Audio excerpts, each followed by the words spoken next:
Question! What is the one thing na pumipigil most students mag-start ng negosyo?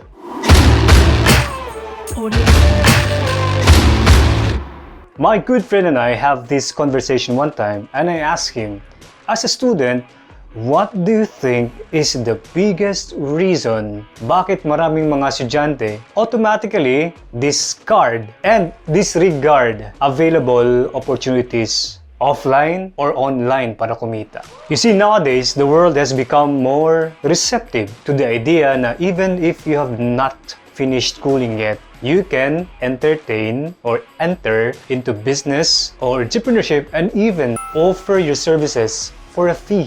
Maraming mga estudyante earn substantial amount of money this way. Yung iba nga, nagbebenta through social media, nagbabarter, nag-o-offer ng kanilang services as virtual assistants, videographer, secretary, etc. There are just unlimited opportunities if one is creative and willing sumubok. But if there's one major factor that stops most students to try mag-business or kaya mag-part-time job, what is it? Until now, dominant pa rin kasi sa ating mga Pinoy ang idea pag hindi ka nakatapos ng pag-aaral, alkanse ka sa iba na may diploma. You must be professional first to be legit in the eyes of the public. If you agree or disagree, type your comment below. And this is one of the many reasons why a lot of students, kahit gusto pa nilang mag-venture, they feel that they are not yet equipped. They feel that they're not yet ready kasi nga sa labeling na kung hindi ka pa tapos, automatically you are not treated as this, right? Do you know what's the word? As somebody credible.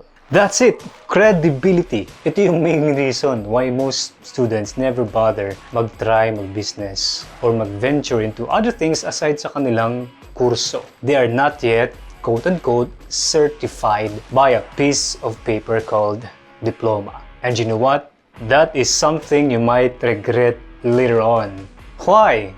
I'd like to think long and hard of these following questions. Is it possible ba na yung kurso mo ay hindi mo kurso, kundi kurso ng iyong parents, tito or tita? Is it also possible after you graduate, iba ang ipurpurso mo na career? Is it also possible na hindi mo matapos ang pag-aaral mo? Is it also possible na after you graduated, baka outdated na rin ang information na pinag-aralan mo? What do you think? Or is it also possible after you graduate, you will proceed with another course and go back to school again? You see? What I am actually saying is there are endless possibilities. Many things can happen after you graduate. And banking everything, your career, your interests, financial, mental, and social growth all in a diploma is absurd. Getting into business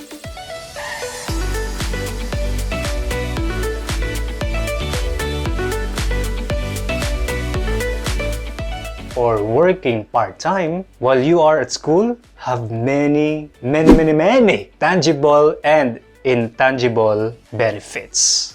Think about these people: Mark Zuckerberg, Steve Jobs, Richard Branson, Mark Cuban. They are among the many billionaires who started magnegosyo at magtrabaho as students. Well, it does not mean you will have a level of success they have, but it should encourage you na despite not being quote-unquote certified or graduate, you can embark on entrepreneurship or working part-time early. Remember that word, early. So, ano yung mga benefits while you are a student that you're working part-time or starting your business? First, self-awareness. Napakahalaga nito if you're hoping to get that to the top quick. You must be aware of your natural gifts and superior talents. And you can do this by experimenting or trying new things. You will discover sa iyong business ventures or sa part-time job mo na magaling ka pala sa pag-organize ng events, na ikaw pala ay may talent sa hosting, system development, and videography, right? And you shine when you are in stage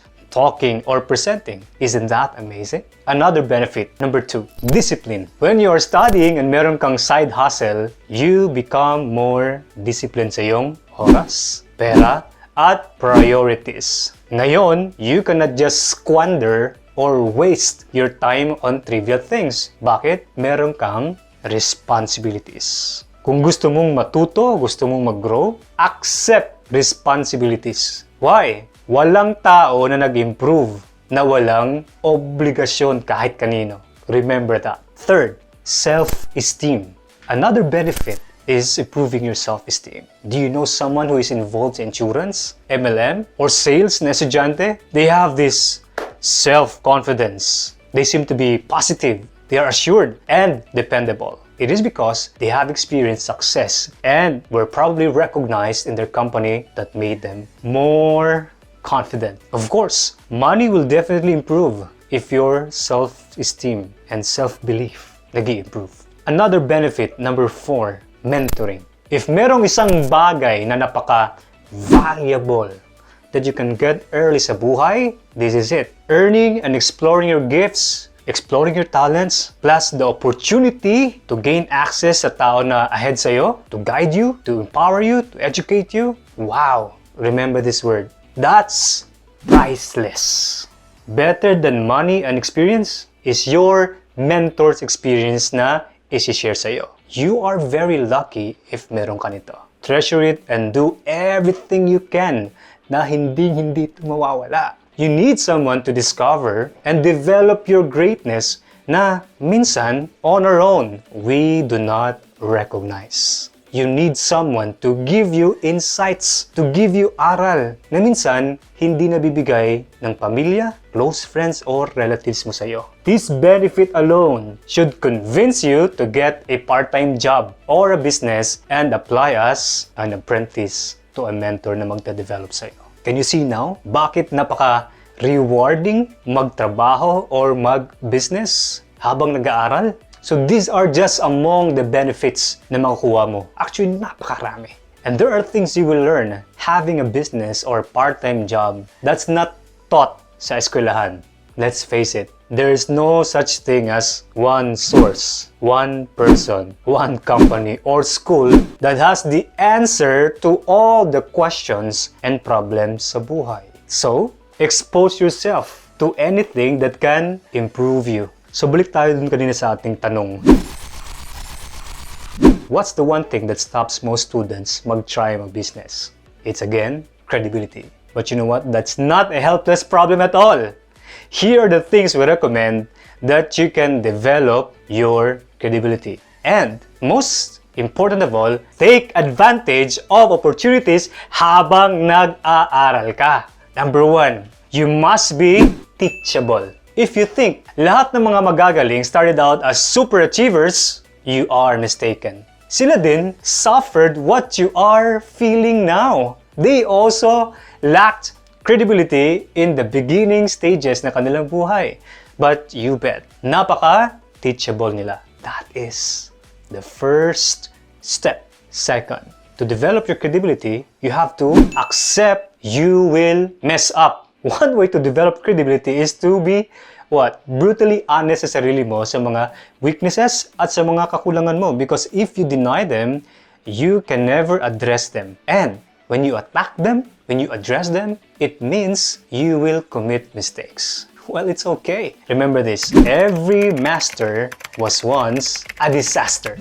Third, in order for you to develop your credibility, you can offer what you got in exchange of your learning. If wala kang pera to learn new skills or try a business, offer your services, offer your time, offer your knowledge to be of help sa mentor or magiging boss mo. That way, they can admit and teach you. Fourth, remember in our classroom, during exams, we have to have finish or not finish mindset. Ever pass the exam na hindi mo natapos sagutin lahat-lahat ng questions? In order to build your credibility, you must learn new skills. And whether na-master mo or hindi kumpleto yung ginagawa mo, just go ahead and do your best to execute what you know. It is a given na hindi lahat ng skills malalaman mo sa isang upuan. It is a never-ending process. That should give you comfort na even if you cannot do something perfectly the first time, it is okay. You see, credibility is a big deal whether you are a student or not. But If you follow these recommendations, in no time, you will see the change the way you do things and see yourself. You can absolutely begin now and try other things while studying to acquire knowledge, skills, friends, allies, and mentors by becoming an entrepreneur or a part-time employee. And that's how you build credibility. Slowly, surely, and intentionally. Don't forget to share with us what is your biggest takeaway on this video. Share them on the comment section below. And thank you for watching. Do not forget to subscribe and share this to your friends and family. Always remember, find your voice, invest in yourself, and teach what matters. See you next time.